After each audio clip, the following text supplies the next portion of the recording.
যে আপনারা একথাটা মনে করে রাখুন, জানি আমরা আসমান থেকে আইসি না, কিন্তু আমরা আসমান থেকে আইসি না, এই জমিনও আমরা পয়দা হয়েছি, নিজের অস্তিত্ব নিয়ে টিকে থাকতে হইবে।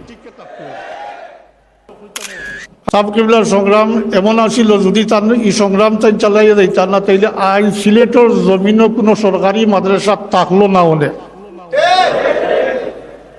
সব কমই মাদ্রাসা হয়ে গেল। ফাইন বহুত জায়গা থেকে সভা সমিতি ছিটিয়ে আইতো, তার গেছে খাফনোর কাপড় দিয়া যাইবার লাগে, খাফনোর কাপড় সাথে নিয়ে যাইবার লাগে আইতো। এই জমিনও সিলেটের জমিনও সরফের দোয়াত যেটা, এটা বিলুপ্ত হইয়া সরফের তার পরিবর্তে জোয়াদ উচ্চারণ হইল।